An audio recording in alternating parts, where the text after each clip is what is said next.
Dear students, today we will discuss about the Jablonski diagram. It is the part of chapter photochemistry of class BSc second and MSc final year.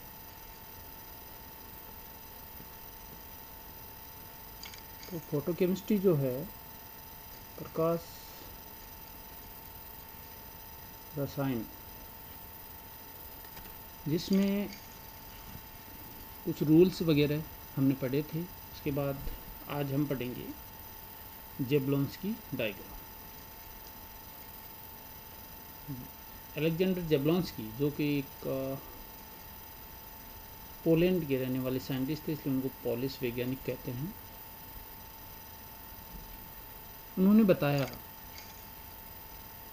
कि किस तरीके से जब light का absorption होता है तो विभिन्न प्रकार के परिवर्तन, अभिक्रिया, मिश्रण या अणु जिन पर लाइट गिरती है, परिवर्तन होते हैं। तो ये एक ऐसे वैज्ञानिक थे जिन्होंने अपनी पूरी लाइफ में अणुओं के अवशोषण व प्रकाश के उत्सर्जन संबंधी अध्ययन किया और उन्होंने लिखित रूप में उन प्रक्रियाओं का पूरा प्रारूप तैयार किया जो अणु प्रकाश के दृश्य क्षेत्र में अवशोषण कर सकते हैं। जैसा कि मैंने आपको पहले भी बताया था कि फोटोकेमिस्ट्री होती है, उसका मेन जो पार्ट है, उसमें जो स्टडी किया जाता है वो 200 से 800 नैनोमीटर या 2000 एंगस्ट्रॉम से 8000 एंगस्ट्रॉम तक का पार्ट की स्टडी की जाती है और जो एक दृश्य प्रकाश का क्षेत्र होता है। इन सब क्रियाओं को डायग्राम के द्वारा, एक रेखा चित्र के द्वारा जेब्लोंस्की ने प्रस्तुत किया, जिसको अपन जेब्लोंस्की चित्र कहते हैं या जेब्लोंस्की डायग्राम कहते हैं। भूमिका या इंट्रोडक्शन। अब हम देखते हैं कि क्या क्या इन्होंने इसमें बताया। तो जेब्लोंस्की ने एक डायग्राम बनाया। उस डायग्राम में ऊपर की तरफ, आपको पता है कि केमिस्ट्री में हम कोई भी डायग्राम बनाते हैं तो ऊपर की तरफ एक एरो लगाते हैं और उस एरो का मतलब ये होता है कि ऊर्जा ऊपर की तरफ बढ़ती जा रही है, बढ़ते हुए क्रम में। जेब्लोंस्की ने वास्तव में एक एनर्जी डायग्राम बनाया जिसमें ऊर्जा ऊर्ध्वाधर अक्ष पर ली गई, वर्टिकल एक्सिस या वाई एक्सिस है उस पर एनर्जी को लेते हैं और ऊर्जा स्तर मात्रा के अनुसार लिए जा सकते हैं, किंतु चित्र में उन्हें केवल क्रमबद्ध तरीके से व्यक्त किया गया, ऑर्डरली उनको दिखाया गया है। और इस डायग्राम को सरल रखने के लिए मात्रात्मक रूप में ऊर्जा स्तर को नहीं लिया गया है, एक्यूरेटली नहीं है, एक्यूरेट डेटा के आधार पर ना करके उसको क्वालिटेटिवली एक्सप्लेन करने के लिए उन्होंने डायग्राम दिया। प्रत्येक कॉलम में क्षैतिज रेखाएं उस विशेष अणु की आइगन अवस्थाएं होती हैं, आइगन स्टेट, जो क्वांटम मैकेनिक्स में आप पढ़ते हैं। एंड प्रत्येक इलेक्ट्रॉनिक ऊर्जा स्तर में कई गुनी दोलनात्मक ऊर्जा अवस्थाएं होती हैं जो इलेक्ट्रॉनिक अवस्था को दर्शाती हैं। देखिए, जो आप स्पेक्ट्रोस्कोपी पढ़ते हैं उसमें आपने देखा होगा कि एक इलेक्ट्रॉनिक ऊर्जा स्तर, दूसरा इलेक्ट्रॉनिक ऊर्जा स्तर, तीसरा इलेक्ट्रॉनिक ऊर्जा स्तर, ऊर्जा के बढ़ते हुए क्रम में इलेक्ट्रॉनिक ऊर्जा स्तर होते हैं। जो चीज़ हम ऑर्बिटल्स के रूप में पढ़ते हैं 1s 2s 2p ऊर्जा के बढ़ते हुए क्रम में, वैसे ही स्पेक्ट्रोस्कोपी की जब हम बात करते हैं तो वहाँ पे इलेक्ट्रॉनिक एनर्जी लेवल्स की ऊर्जा के बढ़ते हुए क्रम में हम बात करते हैं। हम ये मानते हैं कि इलेक्ट्रॉनिक ऊर्जा स्तर होते हैं वो और आगे डिवाइडेड होते हैं छोटे पार्ट्स में, उनको हम वाइब्रेशनल एनर्जी लेवल्स या दोलनात्मक या कंपन ऊर्जा स्तर बोलते हैं। और वाइब्रेशनल एनर्जी लेवल्स होते हैं वो और आगे डिवाइड होते हैं, जिनको हम रोटेशनल एनर्जी लेवल्स या घूर्णन ऊर्जा स्तर कहते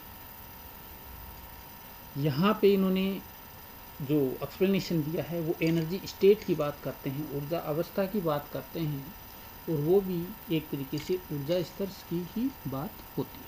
कहने का मतलब इलेक्ट्रॉनिक एनर्जी लेवल और दोलनात्मक एनर्जी लेवल या वाइब्रेशनल एनर्जी लेवल की उन्होंने बात की। जैसे जैसे इलेक्ट्रॉनिक ऊर्जा अवस्था बढ़ती है, ऊर्जा अंतर निरंतर कम होता जाता है, अर्थात इलेक्ट्रॉनिक एनर्जी लेवल जैसे अपन ने कहा कि सबसे पहले वाला E0 है, दूसरा E1 है, उससे और ऊर्जा वाला E2 है।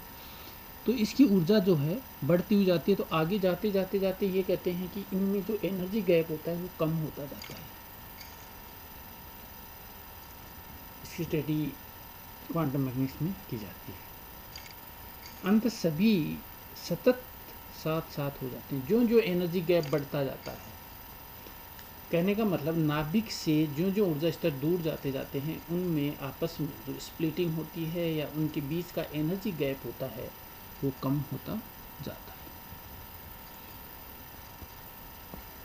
जैसे जैसे इलेक्ट्रॉनिक ऊर्जा स्तर पास पास आते हैं, दोलनात्मक ऊर्जा स्तर में अतिव्यापन बढ़ने लगता है। अब इलेक्ट्रॉनिक एनर्जी लेवल्स में गैप कम हो गया एनर्जी का, तो उसमें जो वाइब्रेशनल एनर्जी लेवल्स हैं उनमें आपस में ओवरलैपिंग होने लगती है, उनका गैप एकदम से कम नेग्लिजिबल हो जाता है, इग्नोरेबल हो जाता है, गौण हो जाता है।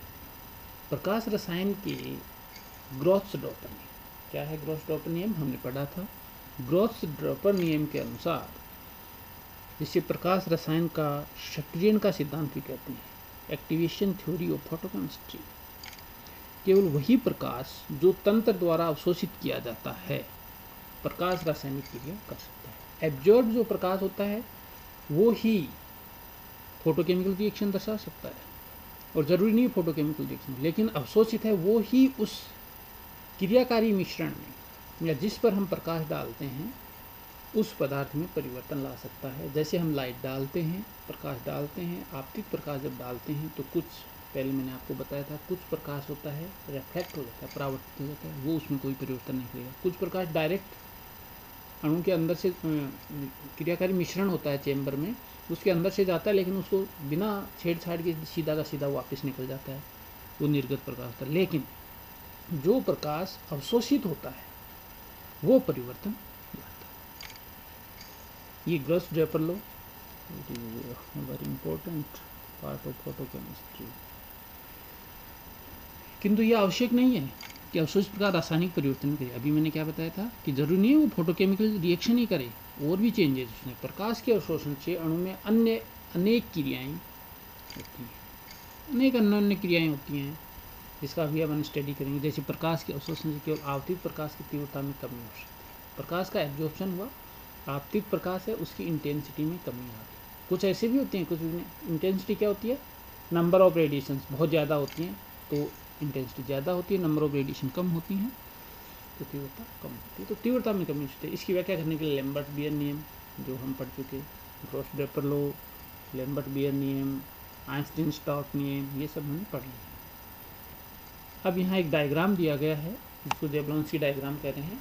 उसमें ये टर्म्स लिखी हैं, पी लिखा हुआ है, उसका मतलब होता है स्फुरदीप्ति या फॉस्फोरेसेंस। इसकी डिटेल स्टडी बाद में आगे करेंगे हम। A photon absorption, absorption of photon. Packets of energy are called photons. जब लाइट गिरती है तो उसके जो एनर्जी के पैकेट्स होते हैं, पैकेट्स के रूप में डिस्क्रीट एनर्जी लेवल्स होते हैं, उसी के अकॉर्डिंग फोटोन की भी एनर्जी होती है।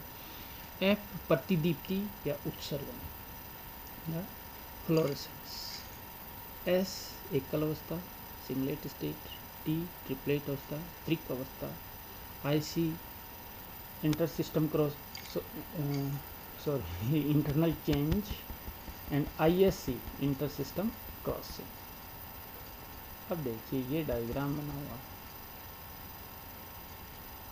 इस डायग्राम में क्या दिखाई दे रहा है, सबसे नीचे लिखा है S0।